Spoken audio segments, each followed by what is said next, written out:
Hello everyone, welcome back to our channel Billion Education where we aim to reach and teach billion population. So guys, आपका स्वागत है हमारे channel पे। अब हम जो शुरू करने जा रहे हैं वो है आपके साइकोलॉजी का 4th चैप्टर। अब ये 4th चैप्टर ऑलरेडी हमने फर्स्ट सेकेंड चैप्टर खत्म कर दिए, 3 हम लोग ऑन द वे हैं और चौथा शुरू कर रहे हैं। तो चैप्टर का नाम है ह्यूमन डेवलपमेंट। सो आप लोग को पता होना चाहिए कि जैसे कि हमारे डेवलपमेंट की स्टेज थी, एक होता है बर्थ, फिर इसके बाद होते हैं हम लोग चाइल्ड, और जनरली सब इसी फेज से पास ऑन होते हैं। फिर उसके बाद एडोलेसेंट एज आता है, फिर उसके बाद एडल्ट एज आता है, और उसके बाद हमारे ओल्ड एज आ जाता है। सो ये सारी स्टेजेस अलग अलग क्यों हैं? डिपेंडिंग अपॉन दी हमारी बॉडी की ग्रोथ। और दूसरा है हार्मोन, और हार्मोन्स का रोल तो आप जान ही चुके हैं कि हार्मोन्स कितना गेम खेल सकते हैं। अगर आप लोग को जानना है कि हर एक पर्सनालिटी की अलग अलग साइकोलॉजी कैसे, तो उसके लिए पहले आप लोग को डेवलपमेंट तो ह्यूमन का जानना ही पड़ेगा। तो इसीलिए आपको ये चैप्टर पढ़ना पड़ेगा। इंट्रोडक्शन कॉन्सेप्ट ऑफ, जो हम लोग पढ़ेंगे 4.1 में, कॉन्सेप्ट ऑफ ह्यूमन डेवलपमेंट क्या है, थोड़ी सी वहाँ पे इंट्रोडक्टरी बातें करेंगे। फिर कैरेक्टरिस्टिक्स ऑफ डेवलपमेंट क्या बोलेंगे तो उसे बोले जाएगा कि वो डेवलपमेंट है। फिर ग्रोथ, उसके बाद मैच्योरेशन और फिर डेवलपमेंट। 4.4 हम लोग को बात करेगा प्री नाटल स्टेज और पोस्ट नाटल। प्री नाटल मतलब बर्थ के पहले, ड्यूरिंग प्रेगनेंसी 9 मंथ की बात है। तो क्या वहां पे भी साइकोलॉजी डिसाइड हो जाती है? क्या हमारे जो बड़े बूढ़े कहते थे कि ऐसा खाइए, ऐसा पिए, ऐसी बातें करिए, क्या वो सब इफेक्ट करता है, या जीन से, या हेरिडिटी है? कौन सी चीजें जो इन्फ्लुएंस करती हैं बिफोर द बर्थ और आफ्टर द बर्थ? तो बहुत सारी चीजें जानने को हैं। इस चैप्टर में हम लोग क्या जानेंगे व्हाट इज ह्यूमन डेवलपमेंट। तो आज ये जान जाओगे आप लोग। और 11th की बायोलॉजी लिविंग वर्ल्ड भी इससे रिलेट ही करती है। Then understand human development and other parallel concept. तो इसके साथ साथ और सारी चीजें भी जानेंगे हम लोग। और नेक्स्ट रहेगा understand the stages of human development. जैसे कि मैंने एक रफ दे दिया आइडिया, उसके अलावा भी और कुछ होंगे with specific characteristics, problems and developmental task at each of them. तो मतलब क्या होना चाहिए, वो स्टेज की क्या रिक्वायरमेंट है, कौन से स्टेज पे आप लोग पहुंच चुके हैं, और क्या कमियां हैं, क्या बुराइयां हैं, उसको हम लोग जानेंगे, और कहां पहुंचना है इस लेवल पे, ये सब चीजें बात करेंगे। And relate the principles of development in day to day life. तो ये तो मैं बहुत पहले से ही करता हूं, हर एक चीज को डे टू डे लाइफ से जोड़ ही देते हैं हम लोग। ये आप लोग देख चुके हो कि ये ग्रोथ दिखा रहा है। अब ये चला रहा है ड्रोन। अब गया जमाना, नीचे जब हम लोग नकली कार चलाते थे। In this chapter we shall discuss the definition, characteristics of development and parallel concepts. फिर से वही चीजें रिपीट कर रहा है। The term human development means a progressive series of changes that occur as a result of maturation and experience. तो कुछ लोग बोलेंगे कि भैया किसी में चेंजेस आते हैं वो सोसाइटी के लिए खराब होती हैं, या जैसे कि कोई समझिए कि चोरी करने लगा, थीविंग, ये तो सोसाइटी के लिए खराब है, तो ये प्रोग्रेसिव कैसे हो गया? प्रोग्रेसिव मतलब कुछ भी हो, आज से आगे है वो। जैसे कि समझिए पहले बच्चा 20 रुपया कोई चोरी करता था, अब 2000 रुपए चोरी कर रहा है, अब आगे चल के 2 लाख रुपए। तो ये प्रोग्रेसिव इन द सेंस बढ़ रहा है आगे की तरफ, कुछ ना कुछ आगे की तरफ ही बढ़ेगा। या तो चोरी करना छोड़ भी दे तो वो स्टेज लाइफ में आगे है, इसे बोलते हैं प्रोग्रेसिव। कहने का मतलब ये नहीं कि सोसाइटी के हिसाब से प्रोग्रेसिव। प्रोग्रेसिव की डेफिनेशन हर जगह अलग अलग होती है, तो आप लोग को वो चीज ध्यान रखना है, ठीक है। प्रोग्रेसिव मतलब होता है पॉजिटिव डेवलपमेंट जनरली, लेकिन यहाँ पे क्या है, आगे की तरफ बढ़ रहा है। That occurs as a result of maturation and experience gain करते रहता है। पहले 20 रुपया मारता है, फिर 2000, फिर 2 लाख मारता है, तो एक्सपीरियंस बढ़ते जाता है। ह्यूमन लाइफ प्रोसीड्स इन स्टेजेस। हाँ, ऐसा डिफाइन नहीं होता है कि समझिए कि आज मैं कल मैं बच्चा था तो आज अचानक से उठ के अरे मैं एडल्ट हो गया, ऐसा नहीं होता है। धीरे मतलब पता चल जाता है, लेकिन एक्टिविटी धीरे धीरे चेंज होती है। The life of the individual is real and significant just as the geographical age of the earth और the revolutionary stages of the life. तो ये सब भी जैसे कि life of the individual is real, ऐसा नहीं है कि मैं और आप जो हैं यहाँ पे सिर्फ एक दूसरे को क्या बोलते हैं, वर्चुअली देख रहे हैं। कहने का मतलब है आप एग्जिस्ट होते हैं। तो वर्चुअली कौन से एग्जिस्ट होते हैं? जो 2 चीजें, एक होता है डेविल या दूसरा गॉड। तो 2 चीजें होती हैं हमेशा, और ये वर्चुअल चीजें। यहाँ पे हम लोग इनकी साइकोलॉजी डिस्कस कभी नहीं करते हुए पाओगे आप हमको। हम लोग सिर्फ डिस्कस करते हैं रियल लाइफ की।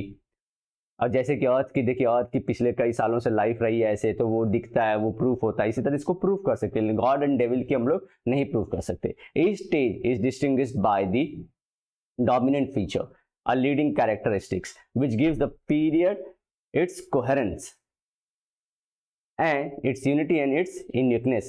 कोहेरेंस मतलब जैसे चीजें एक साथ आना। कोहेरेंस मतलब क्या, चिपक के, हम लोग समझे दो तीन मॉलिक्यूल हैं वो चिपक के रहे तो उसे कोहेरेंस बोलते हैं। तो मतलब आप ले लीजिए जैसे कि समझिए हम लोग अडल्ट होने जा रहे हैं, एडोलेसेंट में, चलिए। सो फिर क्या होगा इसमें, गाइज में क्या होगा, बियर्ड आनी शुरू हो जाएगी, वॉइस लाउड हो जाएगा, लाउड वॉइस जिसे हम लोग बोल देते हैं, और उसकी जो बोन्स हैं वो डेंस होने जाना शुरू हो जाएंगी, बहुत सारे और हार्मोनल चेंजेस। तो इसमें कोहेरेंस, ये सब सारी चीजें एक साथ आके मिलना शुरू हुई, दिखना शुरू कर देती हैं, यूनाइट होना शुरू कर देती हैं। और यूनिकनेस जैसे कि अचानक से बोन अचानक से चौड़ा होना, वॉइस का बढ़ना। आप एडोलेसेंट के बाद जब एडल्ट होगे तो ये वॉइस का ज्यादा लाउडनेस नहीं पाओगे, जी हाँ, ज्यादा लाउडनेस नहीं पाओगे। फिर जो हाइट बढ़नी, जो वो नहीं ज्यादा दिखेगी एडल्ट एज में, जो एडोलेसेंट में हो गया वो। एडल्ट एज की खुद की यूनिकनेस है, अपनी खुद के अपने उसमें कोहेरेंस फैक्टर है। रिस्पॉन्सिबिलिटी जैसे कि नाम चीज आती है, हार्मोन्स सेटल हो जाते हैं, तो ये सब सारी चीजें अलग अलग रहती हैं। तो आप लोग समझ पा रहे होंगे। सो अब और चलते हैं चैप्टर में, सीधा जंप मारते हैं। अब आप अभी तक आप लोगों को सब समझ गया रहेगा कि चैप्टर क्या डील करने वाला है, हर एक आदमी की। जैसे कि आप इवन इस चैप्टर में बच्चा क्या सोचता है, आप क्या सोचते हैं एज एडोलेसेंट, एडल्ट क्या सोचते हैं, कोई ओल्ड एज वाले क्या सोचते होंगे, ये सब आप जान जाओगे। So characteristics of development. Development follows a specific pattern. जैसे कि ऐसा नहीं होता है कि बच्चे से सीधा बुढ़ा हो गए ना, स्टेजेस रहते हैं और वो पैटर्न रहता है। So every species follows a specific pattern. ये किस में होता है, जैसे कि आप लोग देखे रहेंगे बटरफ्लाई में अलग अलग रहता है ना, लार्वे स्टेज से वो कुकुन जैसा बनता है, फिर उसमें से वो बाहर आता है, अब बटरफ्लाई फाइनली बनता है। तो एक लाइफ एंड करके दूसरी लाइफ की तरफ वो, ऐसा जन लोग बोलते हैं, लोग जो सेइंग्स कहते हैं कि एक लाइफ बंद करके दूसरी लाइफ की तरफ वो उजागर होता है। बटरफ्लाई की लाइफ बहुत अच्छी रहती है। Specific patterns and sequence of development. Specific pattern follows in prenatal and postnatal development of human being. Example, all babies learn to turn over, crawl, stand and then walk. तो ये अंदर पेट के अंदर भी करते रहते हैं, मालूम ना, बोलते हैं बेबी किक मार रहा है, या फिर यहाँ पे हम लोग देखते हैं कि ट्विस्ट होते रहते हैं, हॉरिजॉन्टल हो जाते हैं, वर्टिकल हो जाते हैं, डॉक्टर वहाँ पे सोनोग्राफी के थ्रू देखते रहते हैं। तो वही बोल रहे हैं। और बर्थ के बाद भी बेबी धीरे धीरे सीख ही जाता है कि कैसे टर्न होना है, फिर कैसे क्रॉल करना है, क्रॉल मतलब ऐसे लड़खड़ाते हुए पैरों के हाथों के सारे खींचना, ये सब।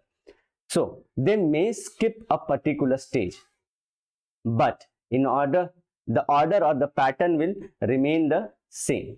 जैसे कि समझिए कि कोई जो बोलते हैं ना, कोई स्क्रॉल ना करे, लेकिन ये भी नहीं हो सकता कि अचानक से चलना शुरू कर देगा, ऐसा भी नहीं होगा। वो समझिए धीरे धीरे ही वो काम करना शुरू करेगा, तो पैटर्न नहीं छोड़ देगा अचानक से। जैसे कि पहले क्या रहता है, लगाड़ जैसे रहते हैं, लेजी जैसा दिखते हैं, चल ही नहीं पा रहे हैं, खड़ा ही नहीं हो पा रहे हैं, तो वो स्टेज तो रहने ही वाली है, वो पैटर्न दिखेगा, लड़खड़ाने वाला पैटर्न दिखेगा ही। इसमें से कोई एक दो चीज मिस भी कर दें, जैसे कि वो यहाँ पे ये पहले क्रॉल करना सीखे या पहले टर्न करना सीखे, ये जल्दी जरूरी नहीं है, लेकिन लेजीनेस जो पीरियड में होती है वो जरूर फॉलो करेंगे वो लोग। Specific pattern follows in behavioural development also. जैसे कि आप लोग आजकल में नेट पे देख रहे होंगे, वो ऐसे आंखें करते हैं, वो ऐसा मुंह बनाते हैं, तो वो बिहेवियर सबका अलग अलग रहता है। For example in language development, the child first makes some sound, जैसे ऐसा कुछ करना शुरू करते हैं, फिर देन बैबल ऐसा कुछ बोलते हैं, पानी को तीर बोलते हैं, कोई इंडिया में बहुत होता है, तो वो जो बोलते हैं ना तुतलाना, जो हम लोग बोलते हैं तुतलाना, या लड़खड़ाती हुई आवाज वैसे। And start speaking some words and sentences, तो पानी चाहिए ऐसा बोलना शुरू कर देंगे। Sexual development starts at a specific age, तो यही है। अब ये बोलेंगे आप लोग, देखिए ये स्टेज के बाद हम लोग बोले क्रॉल, ये वाले स्टेज से आप ये देखिए, इसको मैं लाइन मार देता हूँ ताकि आप लोग समझ पाओ, समझे। ये जो पूरी स्टेज है, ये स्टेज के बाद ही यहाँ पे देखिए ये सब करना शुरू कर देते हैं, साउंड्स एंड बैबल्स, इसके साथ और चीजें होती है। फिर उसके बाद वो फॉलो करते हैं कुछ सेक्सुअल डेवलपमेंट जैसे कैरेक्टर्स, तो वो बोलने का क्या तरीका है कि इन सारी चीज़ों में जो एक स्टेज में होती है एक दो मिस कर दे, लेकिन ये पैटर्न इसके बाद ये, इसके बाद ये मिस नहीं करेंगे जनरली, ठीक है। और ये बात कर रहे हैं जनरल सेंस की गाइस। अब किसी का घर में कोई बच्चा जैसे टैलेंटेड होते हैं ना, बचपन से पहले बोलना नहीं बजाना सीख लेते हैं, और उनको पहले ही जैसे कि अच्छी लैंग्वेज पकड़ लेते हैं, चल भले नहीं पाते, तो ये सब चीज़ें भी होती हैं। तो लेकिन हम क्या बात कर रहे हैं, 100 में से 50 से ऊपर बच्चे जनरल सेंस में, इसे जनरल सेंस में पढ़ा जाता है हमेशा। अब क्या आप जो सीरीज पढ़े हो इमोशन क्या जो भी, क्या हर एक इंसान के लिए पर्टिकुलर सेट कर सकते हो? नहीं, केस बाय केस बेसिस पे हम लोग डेवलप करते हैं ना, कि देखिए पेशेंट का क्या केस, उसकी क्या सिनेरियो, फिर हम लोग लिंक करते हैं एग्जिस्टिंग नॉलेज को, कि देखते हैं फिर कि क्या हो रहा है उसमें। इसीलिए ऐसे नहीं समझना कि अरे मैं तो ऐसी हुई थी, हम ऐसे, जनरल पैटर्न में यही फॉलो होता है, ठीक है। अब ऐसा भी नहीं, अब हाँ लेकिन ये भी नहीं कि सेक्सुअल डेवलपमेंट पहले हो गया। समझिए कि जनरली सबका लड़कों में 12 to 14 में हो जाता है। अब किसी का समझिए 10 ईयर्स की एज में हो गया, 10 ईयर्स की एज में सेक्सुअल डेवलपमेंट हो गया, तो उससे ये नहीं होगा कि इसके पहले ये क्रॉल नहीं किया होगा या इसने लैंग्वेज नहीं बोला, उसके लिए वो सब चीजें भी हुई रहेंगी सेम, सिर्फ ये पीरियड का टाइम एग्जिस्टेंट आगे पीछे हो गया। सिंपल, इस तरह से समझ के रखना। तो वो क्लियर करना चाहता है, there is certain pattern to the development, तो इसी को बोलते हैं पैटर्न होगा एक, समझ चुके हैं हम। अब इसके बाद जो हमारा टॉपिक होता है ये है development takes place in specific direction. Direction मतलब पहले जो होता है जोन, देखिए मैं ऐसे से बताता हूँ, हमारा वर्टिकल हाइट बढ़ती है, फिर उसके बाद हमारी हॉरिजॉन्टल विड्थ बढ़ती है, जनरली सबका ऐसा ही रहता है, ठीक। तो ये एक जनरल सेंस है। इसके बाद हम लोग देखेंगे कि स्पेसिफिक डायरेक्शन मतलब कौन कौन सी चीज़ों में सोच कैसे किसी डायरेक्शन में बदलती है, या बॉडी कैसे, तो ये सब सारी चीज़ें हम लोग देखेंगे नेक्स्ट लेक्चर में। अगर आपको वीडियो पसंद आई हो तो प्लीज़ लाइक दबाना, कमेंट करना, अपने दोस्तों में से शेयर करना और सब्सक्राइब भी करना, ताकि ये जो चीज़ें यहाँ पे चल रही हैं इसे फॉलो करिए। चलो गाइस, मिलते हैं नेक्स्ट लेक्चर में। Till then bye bye, have a great and nice day ahead, sayonara, लेकिन वादे के साथ कि मिलूंगा दोबारा।